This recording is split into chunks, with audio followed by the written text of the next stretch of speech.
Hello, welcome aboard. We are our usual Tuesday evening live Q&A.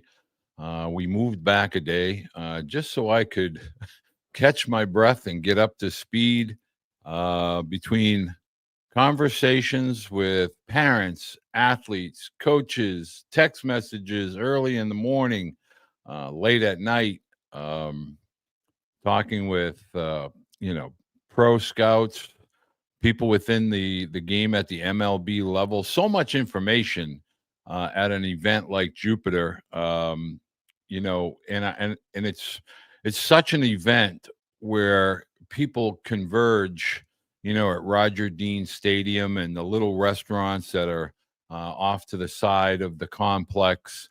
Really a unique event, and so each and every year you catch up and you are able to see people that you may not have seen throughout the year due to their schedules. But it's kind of the conclusion of the baseball season at the amateur level. In fact, it literally is the conclusion, for coaches, scouts, things like that. And so Jupiter is one of those events that have been going on now for decades. And a lot of the baseball people really enjoy getting together and talking shop. Want to make sure we get right off the bat. I want to establish we're going to have a couple of guests tonight, and these guests, I'm always accused of a East Coast bias. I also get a lot of people that come at me saying I hate travel ball. I'm not a fan of travel ball. It couldn't be anything from the truth. So I thought what we would do tonight is rather than just listening to me meander and ramble on and on, that I would take some time and I would chat with one of the most prominent travel organizations in the country, which has been established as far back as 1991. And then also have a college Division I coach join me who has 27 plus years as a Division I college coach, also a Division I World Series champion, starting shortstop, but now has spent the majority of time as a recruiting coordinator at some very, very prominent programs, and he'll join us as well. Want to get started by saying, as always, the Pro Line Ball, we utilize the Pro Line Ball. The guys at the Lions Den, several other travel teams, high school teams, college programs are utilizing the Pro Line balls, as do the major leaguers, Mervil Melendez, Bobby Witt Jr. It's a ball that you can utilize both offensively as well as defensively. I strongly encourage you to, if you're utilizing training balls and you want to get good, durable, real life ball flight, the Pro Line ball is the best in the business. And you can utilize your discount down below in the description in order both softballs as well as baseball for your training needs. Next, I'm going to give you my opinion on something, and I don't want our guests to kind of be involved. I don't want them to be a part of this because this is my own opinion, and I'm just going to take 2 minutes if I could. I get a lot of parents and I get a lot of people that are curious as to what it is that I'm hoping to accomplish. And to be perfectly honest with you, I try to do this because I thoroughly enjoy the emails that I receive, the messages that come in from both parents as well as student athletes. And there are families that will share things with me, and it makes this whole thing worthwhile, meaning they're gaining some information. They're able to utilize some of my thoughts and opinions and suggestions, and it helps them navigate the process. And really, that's what this is all about. I hold no ill will towards any individuals, any programs, anything like that. I try to be inclusive, meaning there are a lot of services out there. I work with a lot of services that will come and ask me for a contact or two. Can I help with something? And in turn, I may ask someone as well. But I just want to let you know, I am not a man on an island. It takes a village, and I really appreciate all of the people that take the time to send me the questions. I want to encourage you to continue to send questions. And I want to encourage you to continue to engage, with videos such as this. Let me know where you're from. Let me know if you're getting anything from the content that we're sharing. And as I mentioned earlier, tonight we're going to begin. And I thought we'd start with one of the more knowledgeable travel ball organizations in the country. And it's not just my opinion. These travel organizations are seeing things, and a lot of us will talk, a lot of us will interact. And I am fortunate enough to know our first guest because I discovered him at East Cobb, his program, and also my son and I would go out to the West Coast and played for the SoCal national travel team. And every year, the big dog on the block out on the West Coast was the NorCal team, and they had elite talent, but more importantly, elite coaching. And you could notice that clearly, not only while we were in East Cobb, but other events when we were out on the West Coast. So I thought I would add tonight Rob Bruno. And for those of you on social media or on Twitter, it's NorCal U1. And Rob Bruno, I'm going to bring him in here now. Captain. How we doing? How Hey, we doing out there on West Coast?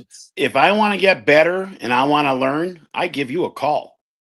That's the I way do we the do same it. thing. We've got we've got these great references that we know a lot of the same people and everything else, and we can't stay on top of everything.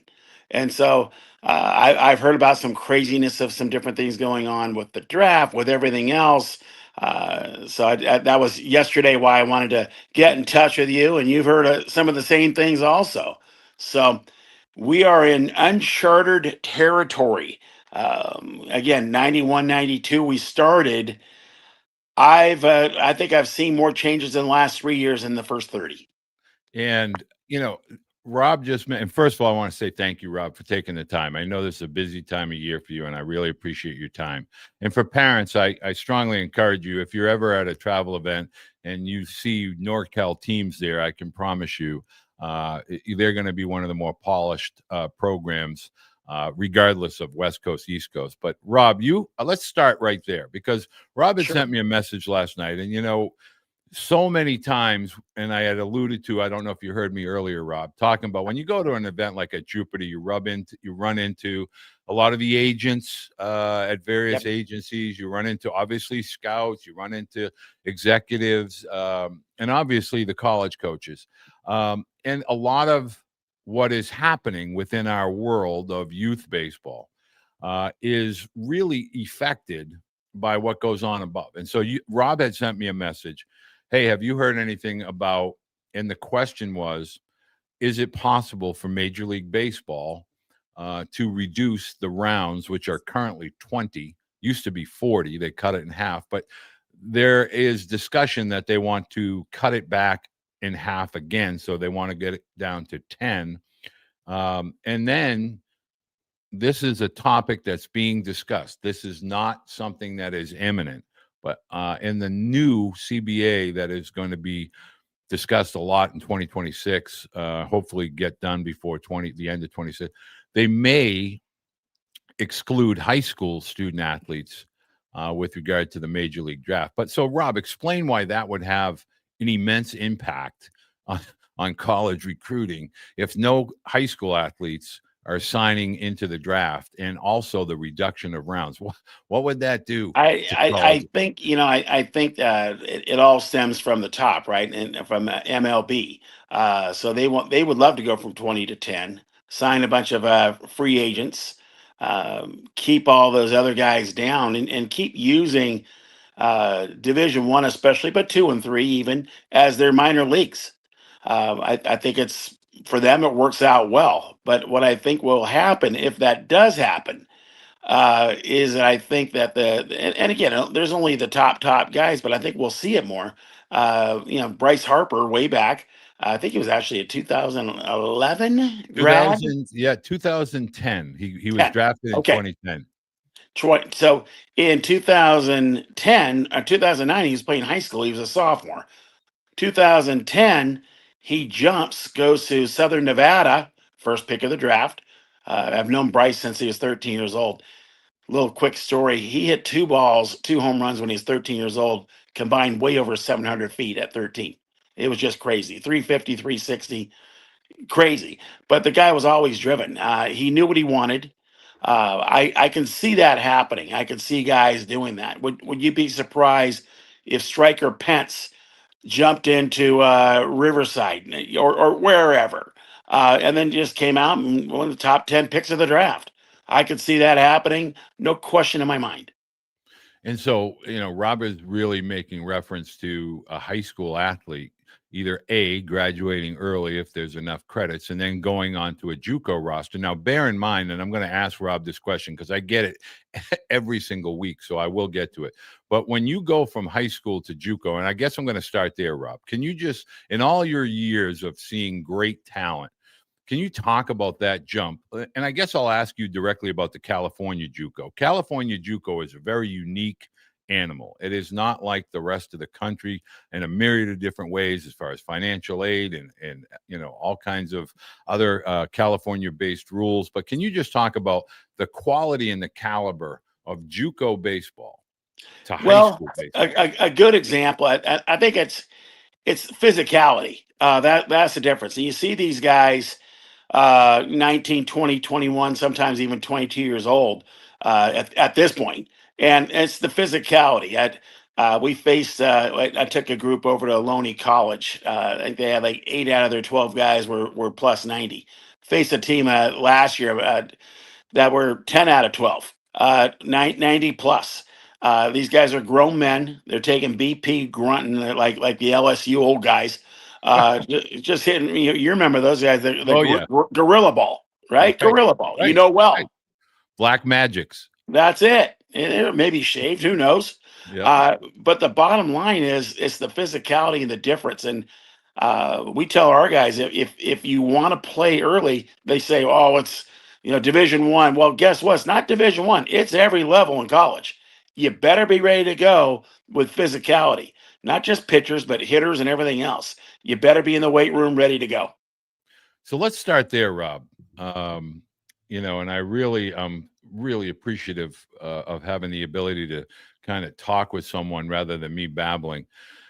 All of these athletes that we see reopening, I guess I'm going to use that line, reopening Yes. their recruiting.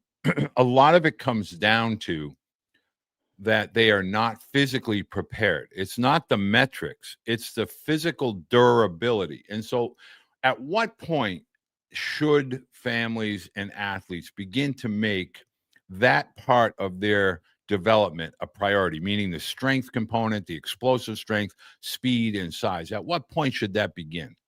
Immediately. I would tell you that instead of spending $5,000 on a college recruiting advisor, put it into a trainer. Put it into that type of thing. Get on it right now. Entering freshmen now. Absolutely now. There's no excuse not to. Right now, we've got one more weekend. We're going to go down to Cal Poly, see our friend Larry Lee. He does an amazing job. But what we're going to do right after that, we go into bigger, better, faster, stronger training. I had a great talk with Joe Spears, and great for Joe and great for John. They just came back and won that crazy, crazy stuff back there called Jupiter. But you Yeah. know what? They won it twice lately, and what a testament to what they're doing. And they spent a lot of time on the training part of it. A lot. We had a good talk, and there's no question that's a separator. One of the things that I would love for parents to understand is the questions that I have been receiving over the last 24 to 48 hours is I am not trying to shed light on the coaches are allowed to make decisions that we as parents may not agree with. We're not here. I'm certainly not going to. I'm not going to speak for Coach Rob, but I'm certainly not here to pass judgment on a college coach who gets paid and compensated to evaluate and put a team together. But what you need to understand, and this is something that Rob and I have had a dialogue on, there should be no rush to to commit in today's world. I get it. Years ago, you as an eighth and ninth grader, it was kind of the in vogue thing. But now, with the removal of the letter of intent, there is no legal remedy. There is nothing more than a verbal, I guess, a verbal handshake. Rob, are you encouraging your athletes at NorCal to take the process a little bit slower to allow that physicality to develop and allow the maturation of the skill sets? Now more than ever, there's no rush. Right. You and I can both talk about, I would say, the failure rate of guys that sign sophomore year, freshman year, eighth grade year, probably at 80% failure rate, either of getting into school or transferring after the first year. Why would you rush? We've got a young man that's pretty special. And talk about physicality, he needs to get bigger. He's 6'7", but he's about a buck 90, buck 95.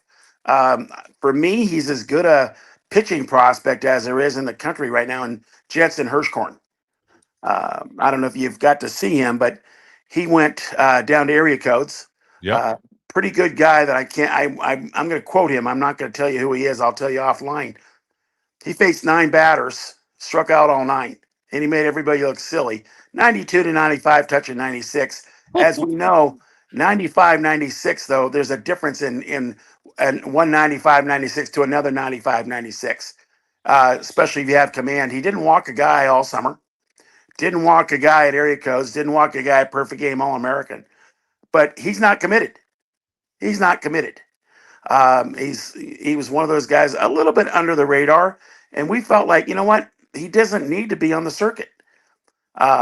He's gotten great advice by his advisor. He's gotten pretty good advice by us, and we took our time, and he took his time.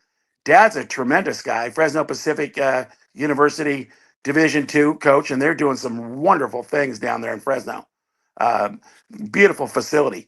But I guess my point is, get it right. Get it right, because there's too much failure, and it doesn't make any sense to make an opinion saying, well, I got to go Division I or bust.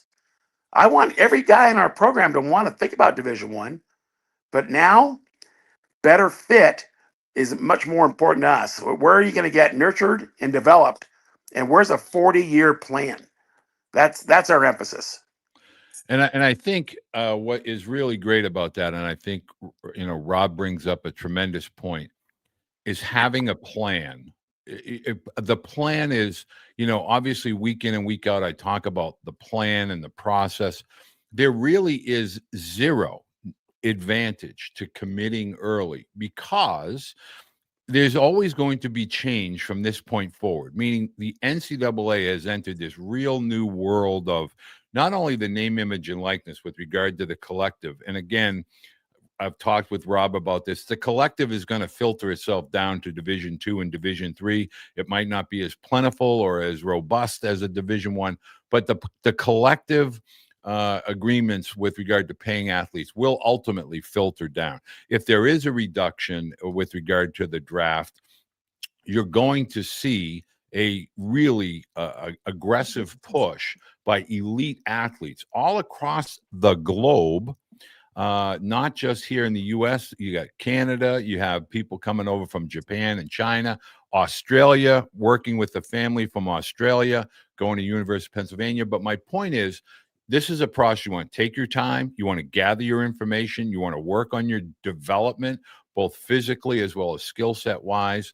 And one of the questions that's coming in here, Rob, now is on the West Coast, there's not as many Division II or Division III schools. I know Chapman, Pomona, Fitzer, really great programs out in your neck of the woods. Lewis and Clark up in Portland, Oregon, another good program in the Division III level.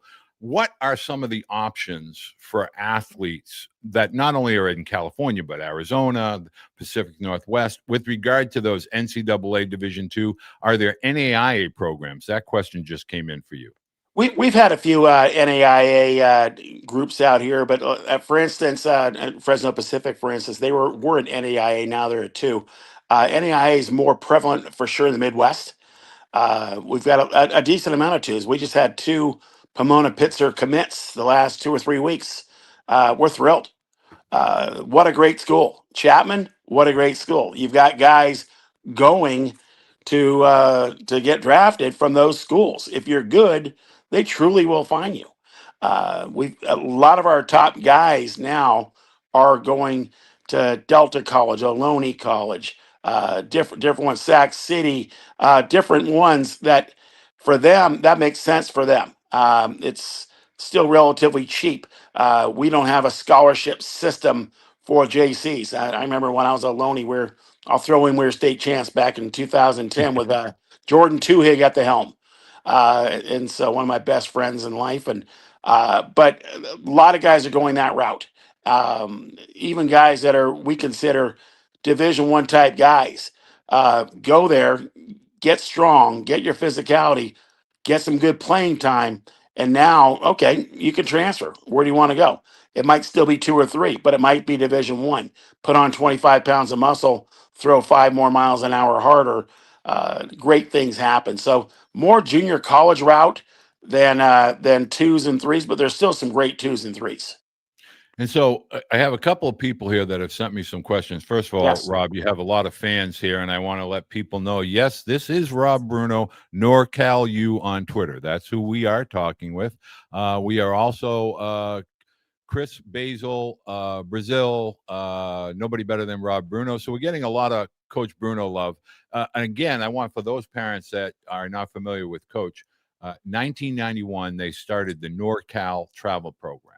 And for years, they would battle the East Cobb Astros, some of the Orlando Scorpions, Legend the teams. Dirtbags. Yep. And these were elite, programs that would go gather elite talent, and they would all meet typically, whether it be in Georgia or Arizona or sometimes Florida. So, yes, that is who we're talking to. One parent. By the way, here's an interesting one. One of the best teams we ever had, 2005 group. Oh, We had six. Now, here's the interesting thing because this doesn't happen as much. Those six guys that were in the MLB, three of the top 50 picks of the draft, three first rounders, two second rounders, and a fourth rounder named Brandon Crawford. They all lived within about 90 minutes to 2 hours away, no more than that. That does not happen anymore. it's so true. It's totally. And now, are you talking about the Brandon Crawford? The Brandon Crawford. He was, hey, Brandon was a guy that kind of developed a little bit later physically and kind of took over halfway through the junior year. We had another guy that was pretty darn special, but that group, Tyson Ross, Jason Castro, Brett Wallace, David Cooper, we had some guys. It was a lot of fun, and they're all great friends. That to this day, I think Walter, as you know, when you have teams like that, you have like-minded people. Those guys they're close and they stay close, and they're talking 20, 25 years later, and it's special. And, I think Brett is coaching at Cal Berkeley, right? He sure is. Yeah. Yeah, and it's one of my favorite people in life. I get to see him a good amount. We just went out to Cal and looked at their that was on Sunday. We had a team camp out there and looked on the board. It's hilarious because we got six of the guys of the 12 that's up there in the mural. And Yeah. six of them are NorCal guys, but Xavier Nady's up there running. And I'm thinking to myself, before he had a glove on, actually he was not known for running or a glove. He was known for mashing. The boy could really hit, and it's funny. And he's one of the great all time guys. Well, I'm going to answer a couple of questions here, and I encourage you, if you have a question for Coach Bruno, please, I'm going to make sure I get them answered. Yes, We please. also have a guest that will be joining us here shortly. Couple things. First of all, newsflash, NAIA has just taken out of committee the vote on the 5th year. Now, they probably won't either take a vote or look to ratify, but it has come out of committee. It was on the table for the 5th year, NAIA. I think they're going to try to be as aggressive and proactive. So that's something that the NAIA is going to probably, can't say definitely, probably begin to implement starting in the fall of 2026. So that's big news. Now, 5th year is being discussed at the NCAA level. And I think that is something that's been tabled for the ABCA, which, is the big meeting every year where all the baseball coaches, executives, it's called the American Baseball Coaches Association. I think that's something that is going to be discussed. Now, on top of that, some news that you have to understand, and I've said this a few weeks ago. The number one thing to understand is changes drop from above. And so while Rob and I are talking about the draft being cut potentially from 20 to 10 and potentially the elimination of making high schoolers eligible, sometimes those are negotiating tools within the collective bargaining. And it all depends on the Players Association if they push back on those things. In other words, sometimes they ask for a lot, major league owners, and they don't expect to get everything, and they throw these types of suggestions out, and then it's up to Tony Clark and the Players Association to kind of work their way through things like the international draft. So you have to understand that is something that is going to affect 2026, and that is going to have an impact on college athletics. Next, why are athletes reopening? And I want to be clear. I started to talk about this and I drifted. Want to make sure you understand when athletes go, and Rob had alluded to this with the development piece, when athletes go and put themselves out, most families look at that as an exposure moment. Lots of eyeballs are out there, but it can also be a moment where an athlete is exposed. And so, what I want parents to understand is you can't blame when an athlete goes out and whether it's underperforms or picks a bad time to have things like drop in velocity or not locating your secondary pitchers or not turning 88 to 91 around as a hitter. Coaches now are refining their rosters, because they have to. 34 is a mandated cap. And I don't want to go down the DSA rabbit hole, but 34 is the cap. And that's not going to change. And if we really look at the genie that is out of the bottle, it's really not the roster cap that is the issue. And I'm going to ask Rob a question based on this. What the issue is college baseball recruiting used to be from the middle of June through the October was the window where college coaches would go out and they would look into the underclass, the juniors, the rising seniors, the rising juniors, et cetera, and obviously the rising sophomores in high school. And they would put together a class recruiting-wise, somewhere between, say, 8 to as many as 15. Now, the portal is what is different. It's not the cap. It's not the name, image, and likeness. Used to be the portal has always been around. And so it's important for parents to understand now college coaches, they don't know who they're going to lose every year. They don't know who's going to walk into their exit meeting and say, Coach, I love everything you've done here, but I'm going to go. I'm homesick. I didn't get enough opportunity. And so all of a sudden the portal becomes every year there'll be a 15-day window, 20-day window where college coaches are going to wait to see who goes in, and then they're going to go plug holes with those older portal athletes at all levels, Division 1, 2, and 3. And the other part of this is the JUCO graduates. Here's what we don't talk enough about. There are portal athletes that were spectators in uniform in a dugout. Most of the JUCO graduates are what they call the JUCO bandits. They have a little bit of a chip on their shoulder, but they've been playing actively and they've put together that resume. They haven't been spectators. They've been active participants. And so now when I put those together and I put the portal athletes that are coming from Division 3, Division 2, mid-majors, higher level Division 1s, maybe going from in some cases, we've seen ACC go to SEC. But parents, baseball recruiting is done basically June 1st through the middle of July. And through that time period, coaches are really aggressive, as we're talking today, with the portal. And then, and I'm going to ask Rob about this now, the big events have become Area Code, East Coast Pro, PBR Futures, and teams like NorCal going to college campuses and doing their workouts. Now, Rob, can you speak to that kind of recruiting timeline where we used to be at Cobb when everybody would run around Right. and now it's the big boys at the JUCO and the portal that are getting all the summer college love. And then the high school guys are like mid to late July and then obviously in Jupiter. But that's why we're seeing a lot of guys reopening. It's because coaches now know, okay, that's not going to fit for me. And I got to tell them now. So it's a level of attrition that we've never seen, Right. and honestly, it sickens me. I don't like it. Um, I almost want to say to a coach, you liked him in the first place. Are you just not doing a good job because of your evaluating? Because half the time that's what it comes to, or do you not care? Because when you let somebody go mid October and there's no official letter of intent anymore, but there is a signing period that they do sign something in November. You've got 3 weeks. What's that kid supposed to do? And it's usually, I'm going to say 80-20 in favor of the college having that power. It's rough. I will tell you that as a rule, we've always gone to events that we feel like we're going because it's competitive as heck. It's not for exposure. We don't go to Arizona Fall League so we can see a bunch of Division One colleges. We're not. That's not going to happen. Or the fall program there.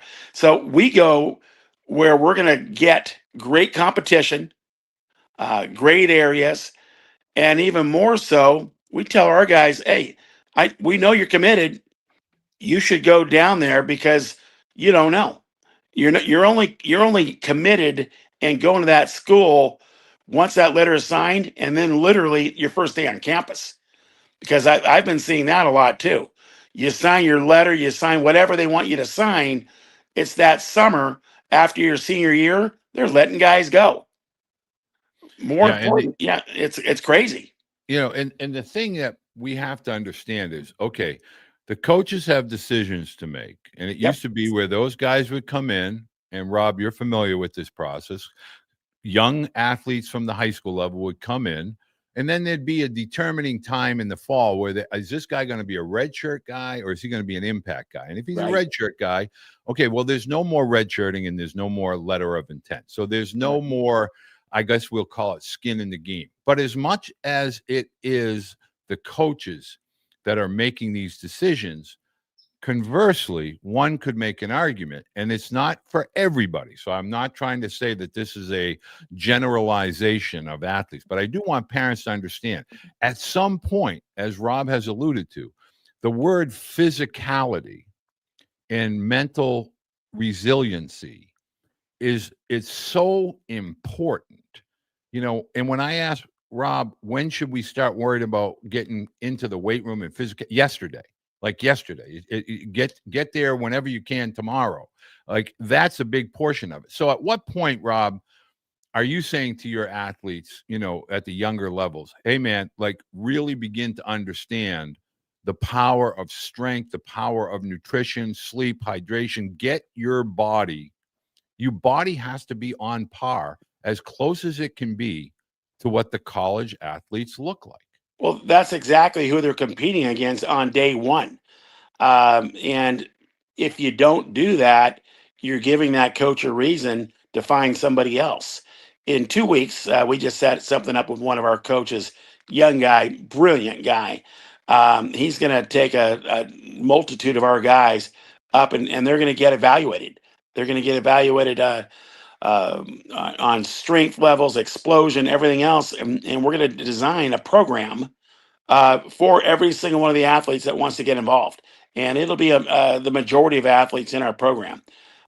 This is now bigger, better, faster, stronger. But I'm going to also tell you, it's a huge mistake to work out in the off season and not work out during the high school season. Got to do it.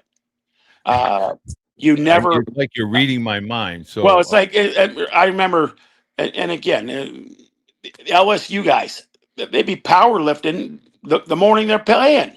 Pitchers, if your body is in tune with that and it's used to it, no big deal. But you have got to make gains during the season. If you're not, you're falling behind. We've talked to and this is the other part. College coaches get thrown under the bus, and I'm not here to try to protect anybody, but I will say to you, college coaches, man, they are under there's a lot of stress. They have families. They have to produce. This is not a, hey, we really love you, but if you're 0-54, we're going to keep you around. But the biggest thing is they're telling us every week when Rob is talking to college coaches, where I'm talking to, we all hear the same thing. Hey, when these guys come in, they got to be physically ready. They got to be ready to compete, and not just physically. They got to come in with some mental toughness and mental resiliency, and not be so down at one at bat, one inning, one game, etc. So one of the questions that came in, Rob, and I want, because you've answered this, and I don't think they heard it, and I know Deaver and I think Marky Mark might have asked this. Yep. You now as a program are making a concerted effort to not travel to some of the I don't know, legacy events, I guess we're going to call it Correct. that, and more time with regard to skill set development, physicality, foot speed, things like that. Is that the direction that you feel that travel baseball is going to ultimately take with regard to all the programs? I think it has to be at a well. Let me tell you this. I know an eighth grade group that's going out of town 5 times in this spring or this fall, and I'm thinking, what are you doing? What do you? Right. And I'll tell you who it is, and you're going to say, oh my goodness. Um, but you look at right now, it's bigger, better, faster, stronger season 12 months a year when you're a freshman, sophomore. There's no need. We just took, we were there with our sophomores. Good class. We got some guys that are pretty special. There are no scouts there. We don't care. Right. That's not important. There's no college coaches there. Oh, there were a few, but just local. Those things don't matter. You find a place where you can develop physically, mentally, emotionally, and keep working at that. Keep playing like-minded people. Tony does a great job. Tony Carvello runs the program Yep. with me forever, 30 plus years. He looks like he's 40, but he's been running for 30 plus years with me. What he's put together with a lot of the guys, TB SoCal, some of the best groups in Southern California, is like we'll put together groups of like 10 teams. We don't care who shows up watching us, but we got about 10 of the best teams on the West Coast. And I think it's brilliant. We don't need to go to a 400 team tournament where I mean, I love good competition. I love East Cobb. Gary Baldwin's a good friend. Kevin went to his wedding and all the whole bit. But you don't need to do that. If you can find 10 to 12 like-minded groups in the whole West Coast or East Coast or wherever you are, go play each other, beat the heck out of each other. That gets it done a lot more than going east to Florida 3 times for us because it's probably going to get rained out. Well, and first of all, that came from Coach Bruno. It's not like me, and I wanted parents to hear that because I know that is the new kind of wave of thinking. So, what I want to talk about, because I'm getting Yes. asked this question, they keep coming at me with this question: what's so different about travel ball today? And I would love for you to describe how many teams used to be in the 16 or 17U, summer WBA, and then in Okay. Jupiter, it used to be the best, like 90, 75 to 90 teams, and it was not going to get added. You could not even remotely squeeze a team in. And could you also talk about somebody at Perfect Game used to say, well, who's on your roster? What type of college commitments do you have? And now it's gone from a couple hundred to a couple thousand, and then the Jupiter event has changed. Talk about that dynamic if you could. Jerry Ford and Andy Ford were very discriminate. They wanted quality. That's what they stood for. I'll tell you an interesting story. Here's how the WWBA came around.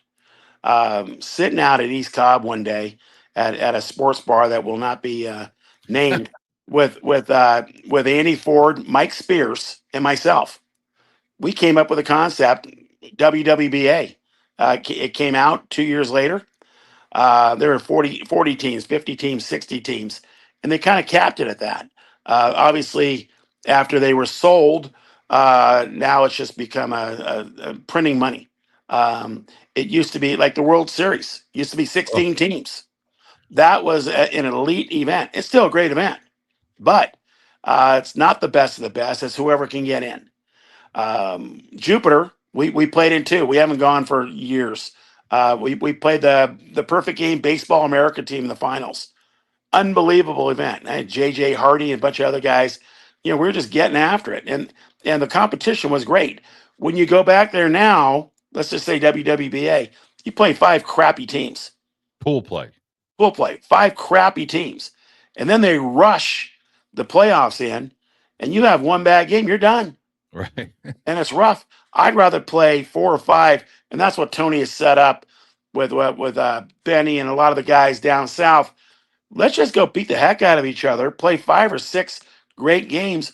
We come out of there 3-3, 4-2. We're feeling good, and the kids. Again, the kids learn to compete because it's all about playing in games. I'm going to bring up something for you, and you cut Yep. me off if you want. No, But no, I'm nope. okay, so in golf, I love watching golf, and Arnold Palmer, I got the same birthday. Jack Nicklaus, Gary Player, Lee Trevino, way back. They used to play something called the Skins. They Yeah. still do. And so that was November, Thanksgiving time. Then December, they started adding stuff, LPGA, uh, you know, daughters, whatever. And we called that silly season. And it was great. It was fun. It was made for TV. Now, I'd say the third or fourth week of July through the whole August, that is now silly season. There are no more tournaments, and for if I'm a college coach or pro scout, I want to watch a guy. And again, we're talking about area codes. Okay, I get it, but way too many things that are invites. If I want to watch a guy, I want to see how he plays under pressure. I want to see the scoreboard on, and that doesn't happen enough. You go to all these different events, and they're all individual. Well, they don't give a crap if they win or they lose. They're trying to light up a gun. They're trying to see what their exit velocity is. Oh, by the way, do we know how to cheat on the 60 laser? You just start a step and a half deeper, Right. and then when you cross, you get momentum. Right. Or you take 3 steps, crow hops from short to throw across first. That's not baseball. That's not baseball. We've lost how to play the game. All we're caring about is lighting up guns. Guys that know how to pitch that are 88 to 90, they're getting overlooked. Now they're going to get to 93 and people are going to pick them up. Those guys throwing 94 and it's ball four, nobody cares. But And, that's the problem. and so on that note, I'm going to connect our next guest. And again, I want to kind of give a lead in, and Rob knows this gentleman very well. I want to set the stage. In 2009, I was just a dad. I was a college coach, and I was out on the West Coast with Tyler, my youngest son. We were in the area code games, and we met, really, if we go back to college baseball with George Horton, Dave Serrano, we start talking about Cal State Fullerton. I mean, year in and year out, Cal State Fullerton was like the preeminent school on the West Coast. They were like the coaching tree. Right. They were the Titans. And the starting shortstop on the 95 team, and I remember watching 1995 World Series, was our next guest. But he also now has been a recruiting coordinator at schools like Cal State Fullerton, University of San Diego, University of Arizona, and now he is the USC Trojans assistant coach / recruiting coordinator, Sergio Brown. Coach Legend. Brown, how are you, sir? I want to make sure he can hear me. Oh my gosh. He'll join us here. Hopefully. Sergio is a legend. One of my absolute 3 or 4 favorite coaches in the game. One of the things that let's see if Sergio's camera will work here. I don't think his microphone is working. So, Sergio, if you are able to make sure, if you have headphones on, like if you have AirPods on, that could be affecting it. But I'm going to let Coach Brown figure this out. He'll come back on. And what I want parents to understand, I'm getting 2 questions that I'll slip in real quick before Sergio comes back. 1, this is nothing negative about today's world of travel baseball. What we're trying to do is simply educate and inform, and that's it. You can take with this information what you will. 2 things: I will not throw college coaches under a bus. I think college coaches. They definitely have a challenge in today's world. They need to do things better. We need to do things better as parents. We need to do things better with regard to education. You're obviously hearing, from Rob Bruno, but now, Coach Brown, see if you got me now. You got me now, Coach? There I he got is. you. Oh, there he is. The man, the myth, the legend. Coach, do you remember that tour of Cal State Fullerton with Tyler and I? How could I forget that? I was crushed. I was crushed. You didn't come left. Now, Tyler asked Coach if they had a football team, and Coach was like, "Nope, but we got a great business program." I'm like, "Tyler, this is Cal State Fullerton." So he was blown away when I told him that night that you were the starting shortstop, and I pulled up some old vintage video. But Coach, I really appreciate both you and Rob taking the time today. I think parents have had enough of Coach Beede, and I wanted them to hear from travel ball and college coaching. And I would love to start. Rob and I have been just talking about the landscape. Can you just talk about now more than ever? The evaluation piece is a much slower process. Whereas maybe 5 years ago, you might have been aggressive with a sophomore, rising sophomore. But today, it's almost like you're waiting until that window as a rising senior. Talk just a little bit about the change with regard to the high school athlete with regard to your recruiting classes. Well, the NCAA has helped us now, from the standpoint that we cannot communicate with juniors until August 1st, before their junior year. So their sophomore year finishes August 1st. We're able to talk to them. So that alone slows down the process. We're not able to set up phone calls. Not that we ever set up phone calls, but with freshmen or sophomores who are very talented, and get somebody to tell a travel ball coach, hey, we like your kid, and the kid calls you, you could answer, now talk to him. That's been eliminated. So there's two recruiting classes that we don't have to worry about, freshmen and sophomores. Now the portal has maybe double that, but the recruiting process has definitely slowed down. We have more of a chance to evaluate through the summer between June and July, and maybe even during their sophomore year in high school, you take a peek. But June and July, before that August 1st day when you could call them, you have a chance to really evaluate them. Then they can't be on campus till September 1st, so you get really another month to evaluate them. And in that amount of time, I think it gives you a pretty good idea if it's somebody for you. Are they talented enough? Is it the right person? Is it the right family? And everything relating to that has just slowed down. And so one of the things, Sergio, that I really want to discuss, and Rob and I were on this point. Now, you have a unique perspective because as a Division I player, particularly in the West Coast, where I consider that to be the mecca of youth baseball talent, for a myriad of different reasons. But can you just talk about, from a developmental perspective, are you now encouraging the juniors and the seniors that you're talking to get into not just the weight room, but to kind of develop a routine that they can take with them from the high school and travel years into the college programs? Do you have a conversation with parents and athletes about that jump from the high school travel ball world into college with regard to the routines of a college student athlete? We do. Once they commit, now we're not able to give them workout plans until they sign their letter of intent.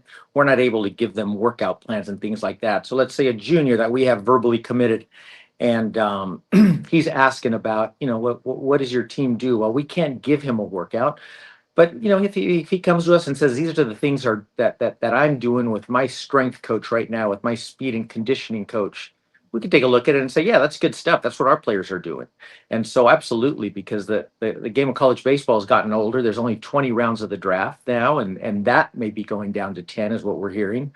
So Yeah. so college baseball is going to get an influx of talent here in the next couple of years.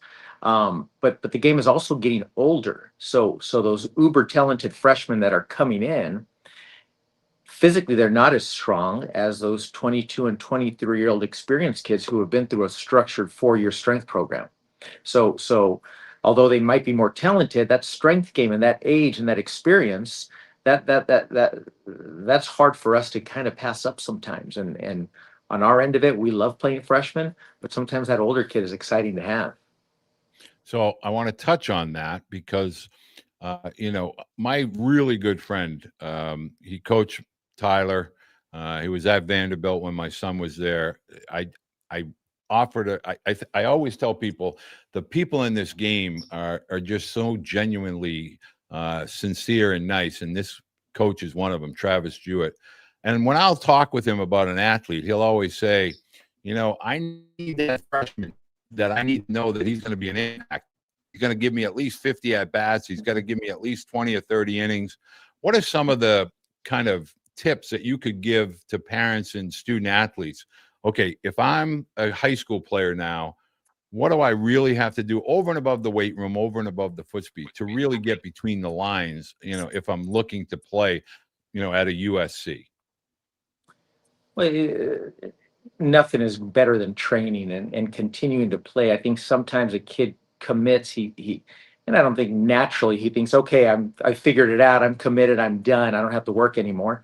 I just think sometimes there's a little bit of take the gas off the pedal a little bit. I think that once the commitment happens, I think a kid needs to continue playing. He needs to continue working out. He needs to continue getting together with his buddies and going to the batting cages alone. Get pops to hit him some ground balls. All of that stuff has to continue. The running, um, everything related to development and preparation doesn't change. It almost should get enhanced now because they've committed to a school now.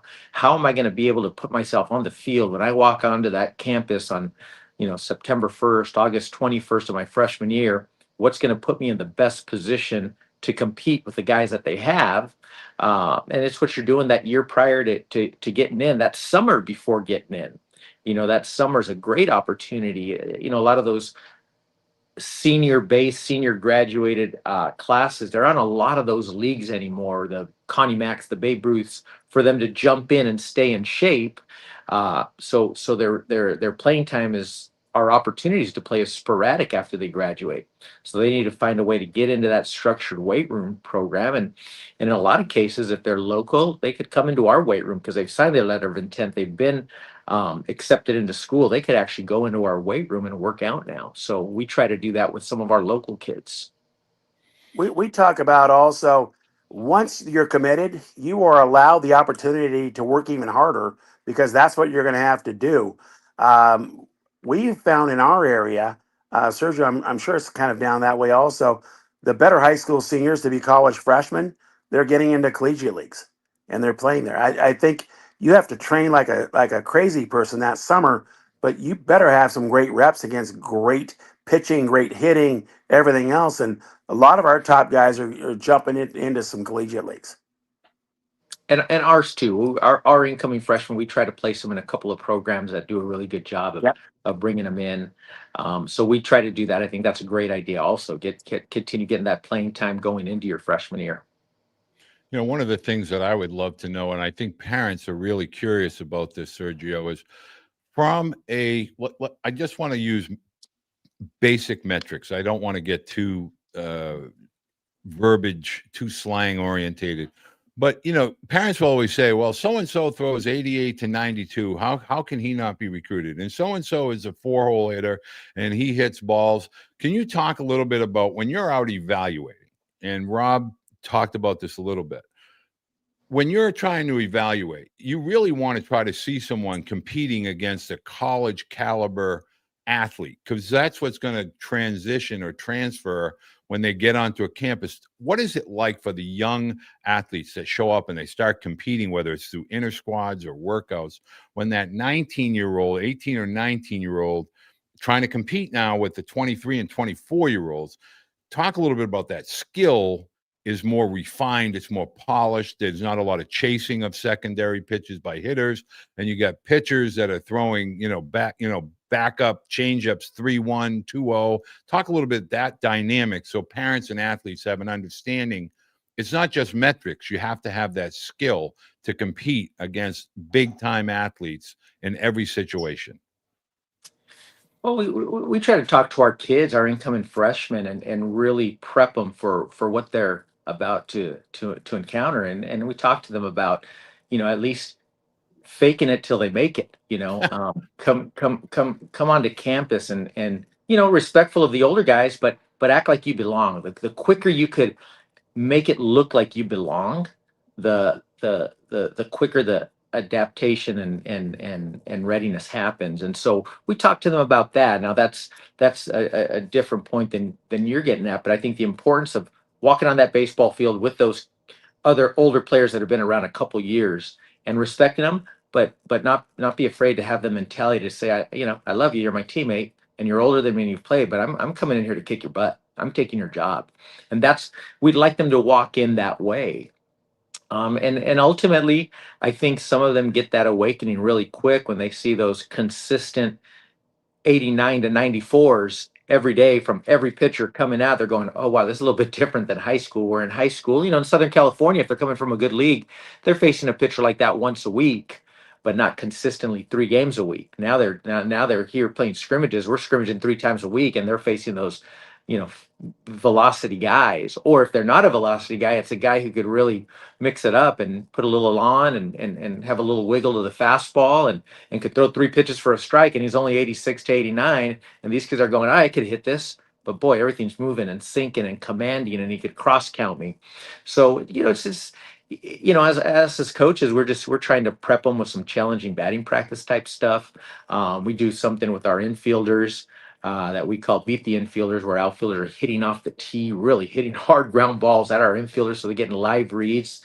So anything we can do to expedite that next level of baseball that they're being exposed to right away, we try to implement in practice.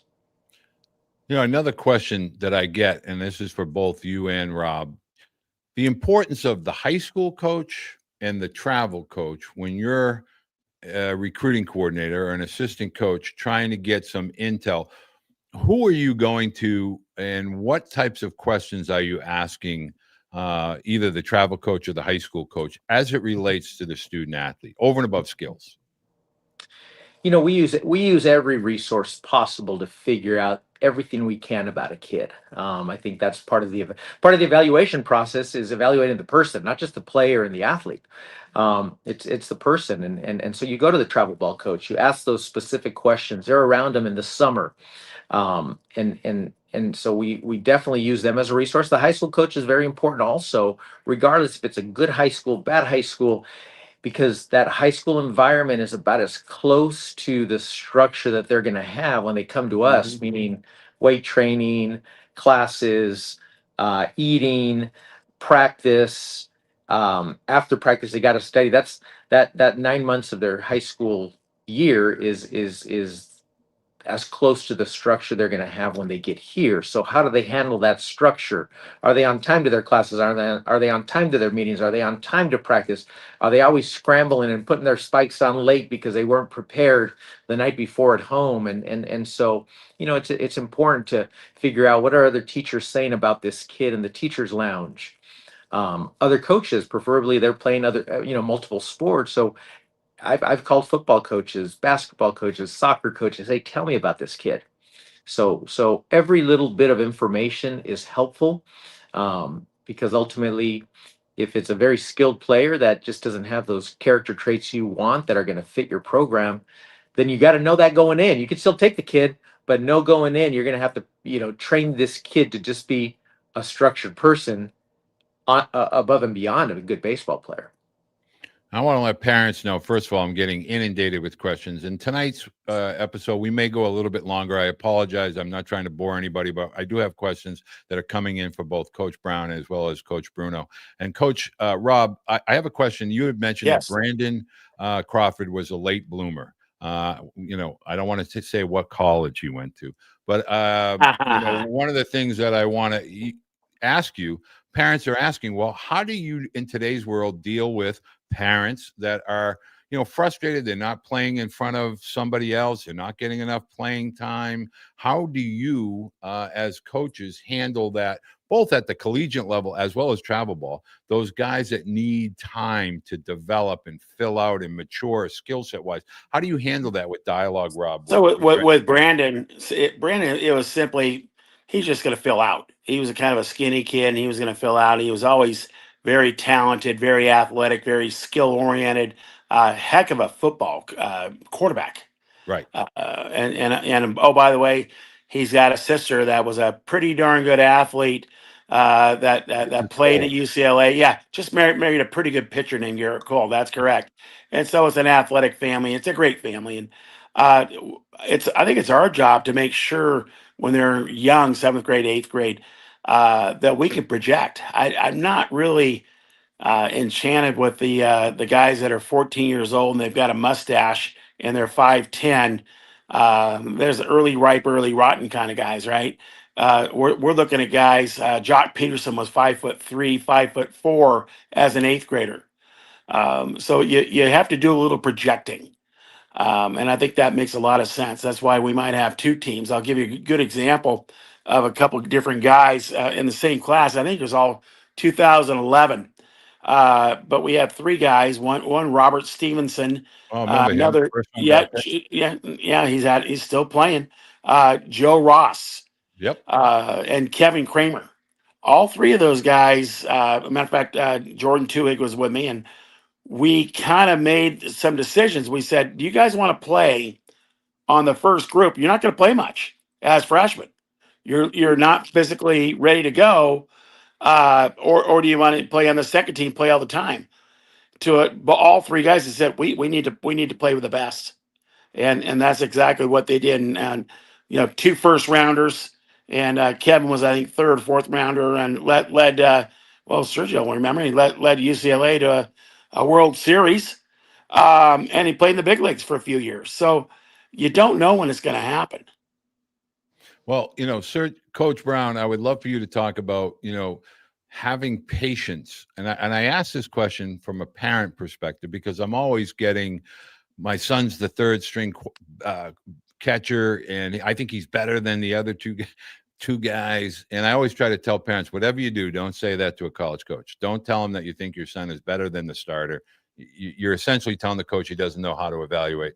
But can you talk a little bit about having the need to understand your role within a college program, excelling in that role, and when you do get the opportunity, make sure you're ready to pounce? Well, I think that's part of the evaluation process when you're evaluating kids, because when you get to that February 14th game one, I think everybody's willing to understand their role for the most part. Not everybody's happy with it. And sustaining the mentality to say, you know what, going out there every day, I'm still going to try to beat this kid out every single day, because I don't know when that starting shortstop that I'm behind is going to twist an ankle and not be able to play, and it's my turn now. And sustaining that from February 14th till April 14th, how is that mindset continuing? And so, as coaches, it's our responsibility to make sure those kids who aren't playing sometimes are more important than the ones who are playing, to just kind of tap them on the shoulder and say, hey man, I know you're working, I see it, what are you going to do? You got Brandon Crawford ahead of you. You want me to sit Brandon down? That's not going to happen. But you can come out every day and say, you know what, Brandon, you're playing ahead of me, but I'm going to beat you out. I'm going to try to be a step better than you every single day. And just think, if Brandon Crawford was there as a junior, and that school that I'm not going to name either had a freshman there behind him every single day trying to beat him out, never sniffed the field. How good is that freshman going to be coming back as a sophomore or as a redshirt freshman? Doesn't that always also make both guys better? They're getting pressed. Yeah. And that's not easy to do. Hey man, that's hard to do. It's hard to sustain that kind of mentality, that kind of edge when that name's not being put in the lineup. But boy, if you're doing your due diligence recruiting kids and you could get them on that page, then you're doing something right. And hopefully that's what your program is. Well, I want to end this tonight, and first and foremost, I want to tell parents I was really excited.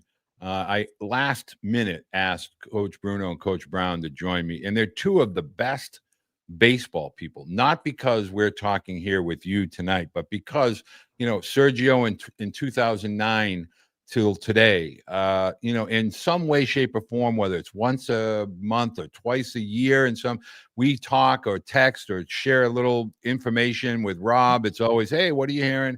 And I do the same with him, specifically for West Coast. But I think it's valuable for all parents. And I'm going to ask both coaches the same question. And parents, you need to understand two things. One, change has happened. It's happened. It's not going to go back. It's not COVID. We're not going to repeat and go back to the way it was with 40-man rosters and no name, image, and likeness and no collectives.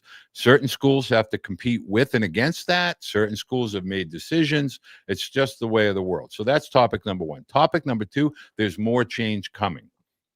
And that is what tonight's topic was really all about. When we see athletes reopening, their recruiting process, it's not necessarily someone's fault. It is about talent versus talent. And so in some ways it's good. You're not quite ready, and find the spot where you can go get better prepared, and then come back to us in maybe a year or two. Two things. One, lower levels of college are no longer lower levels of college. I don't like that term. I never have. College baseball is college baseball. As Robert mentioned, find the fit for you as a student athlete. Don't worry about who's going Division I, who's going, and you think you're better about.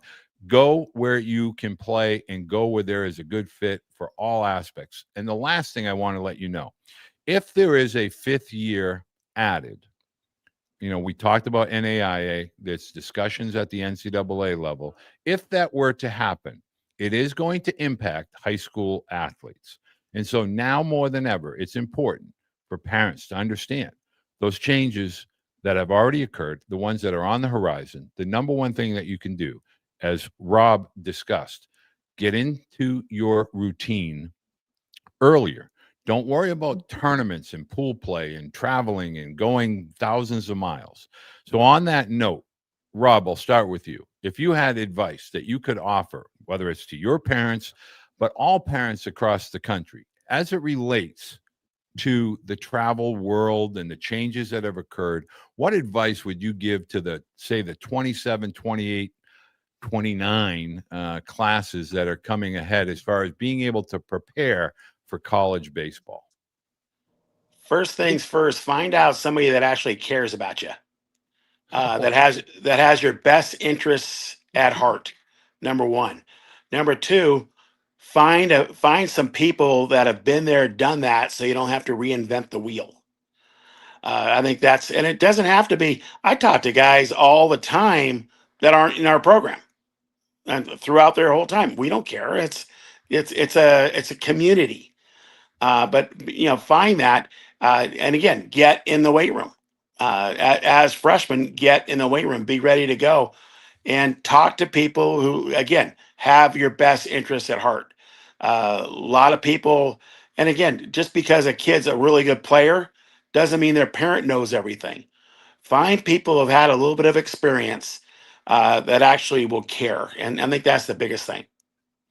Coach Brown, if you could offer the younger athletes, that see that sophomore, freshman class, advice on how they're preparing for things like August 1st, September 1st for visits, and really the slowing down of the hamster wheel and what they should be doing in order to prepare for that rising senior summer, or even possibly JUCO, how they can prepare to compete at the collegiate level. I think really, show that you have a love for the game, number one. You're really enjoying what you're doing, number one. We want to see kids who really, really love everything about the game of baseball, because when they get to us, it's a hard grind. It's a hard grind. I think the basics, the strength stuff, the speed and agility stuff, continuing to play, don't make impulsive decisions. Parents, I would say this to parents: you've raised your kid your whole life. When it comes to the most important decision that he makes at 15, 16, 17, 18, don't wash your hands of it and say it's their decision. You can't raise your kid all these years and then all of a sudden say, I'm not going to have any impact on this decision. I think, take the impulse out of it, sit down and have good objective conversations and about your decision making when it comes to hopefully that opportunity to have some choices, because us as recruiters, we're all pretty darn good at what we do. We could be persuasive. We could sell something. We could, really present something. Thank you. We could present something really, really well. and be very, very convincing. So just try to take a step back. Don't make impulsive decisions, and sit down and do the pros and cons, because it's very difficult for a 15, 16, or 17-year-old to separate the 3, 4, or 5 years of college to the 35 or 40 years he's going to live and raise a family, and Right. what's going to put me in the best situation to succeed in life. Because Right. I mean, those percentages of the guys that get to the big leagues are very low, and then even those, it's even lower that when they could stay 7 or 8 years. So there's a good chance no matter what you do, you're not going to get to the big leagues. So find yourself a place that you're going to love, that's going to prepare you to be a good man, a good husband, a good father, and a good provider for a family. I hope that sounds Walter, familiar. I've got one more thing, Walter. Sure, absolutely, Rob. I've been thinking about this, and something I talk about a lot, and it's near and dear to my heart. There are two types of players at the lower levels now. There's guys that are in love with the idea of being a baseball player. They love the rankings, they love the tournaments. They this and that and all that stuff. Then there are guys that are in love with the idea of playing baseball. I want the latter. Sergio wants the latter. They want those dirtbags. Find like-minded people, guys that are in love with playing the game, not in love with the whole process of your uniform, of a ranking, of a trophy, of going to some tournament that you don't need to go. Be a grinder. And I want to let some people know I had two questions that just came in, and why I talk about Coach Brown. I want to just share something. I have a couple parents that are asking me, Sergio, about now that USC, at least as while we're talking today, I don't know when people find their way to this, it may be different in a year or two. But as of today, you're in a conference that has an East Coast component and a West Coast component. So the question on the table, and before you answer this, I want to just preface and share something with the parent that asked: is our East Coast athletes appealing to a school such as USC or Midwest or out of your geographical area? And before you answer that, I want to let parents know we have Coach Jenkins, we have Coach Allen, we have Coach Jewett. Obviously, Coach Brown is joining us tonight, and arguably one of the best baseball staffs. Literally, you have Andy Stankiewicz, Travis Jewett, you have Sergio Brown, you have Sean Allen, Coach Jenkins. That's a staff.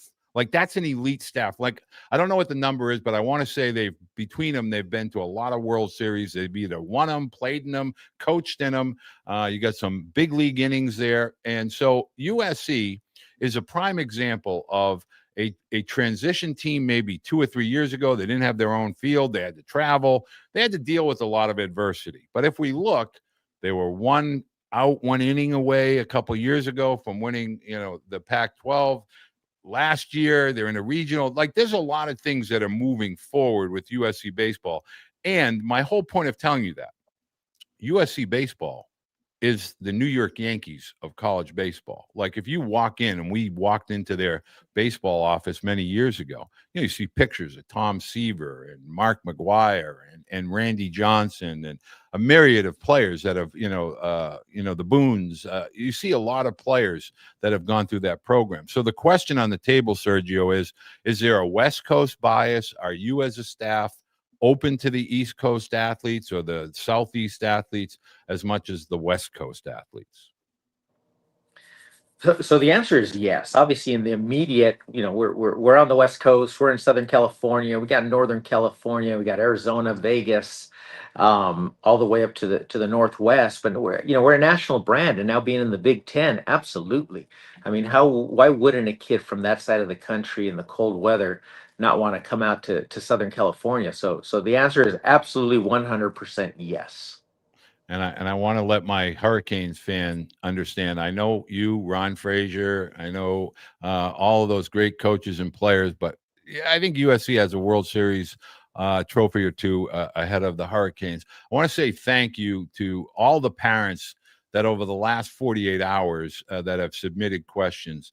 I understand in the world of social media, we look at it and think there's something is broken, but it's not broken. It's just healing itself. And if we look at the process as a more introspective, meaning, okay, what can we do to be better? We can educate athletes and parents. We can educate and listen to people like Rob Bruno. Sergio Brown is an athlete that played in the College World Series in old Rosenblatt for a program like Cal State Fullerton at the time. But these are people that have experience that is only maybe a fraction of the people that are in this space of travel baseball and college baseball have ever lived it as these two have. And I hope parents take away the positive and not be so focused on the negative. The decommitting, or the whatever word we want to use, reopening of, that's good.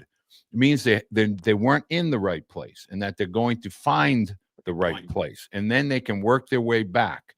And it doesn't mean anything is permanent. It's temporary. It's just temporary. Just because somebody says, I don't want you, doesn't mean somebody else will not say, I will take you. So keep that in mind. Next, your Blue Book profile. I had somebody ask me, how can I find out who the coaches are at USC? Very, very simple.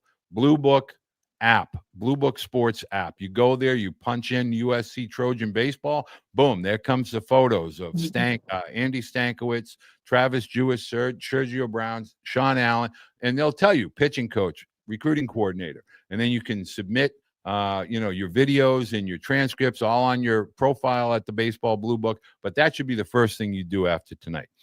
Both, Rob, thank you so much. Sergio, thank you. I know you just came off the practice field out there in warm, sunny Southern California, and I won't tell you that it's 49 degrees here in Boston, but I appreciate you taking the time. And I will say this, parents, and I mean this sincerely, both Rob and Sergio, we're friends because of the sport of baseball. And I can tell you, man to man, not because they're both with me here live, these are the types of mentors that you should be seeking out.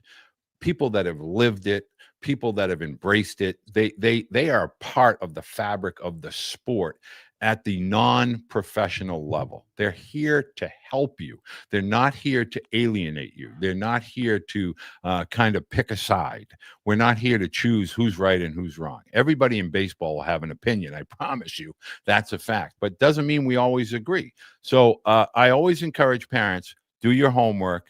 If you live out on the West Coast, yes, Rob Bruno did mention TB SoCal. He did say good things about them. We've got great friends all throughout the country. Especially, there's a lot of great like-minded people. Right. And it's great. And again, we're talking about this, and things are not going to change. They're going to keep evolving, and it's like a dinosaur. You either evolve or you die. Right. And then we've all had to do this. I've got a few more years. Sergio's got a bunch. Walter, you've got a bunch, and we just keep going. And we're going to make the best of it.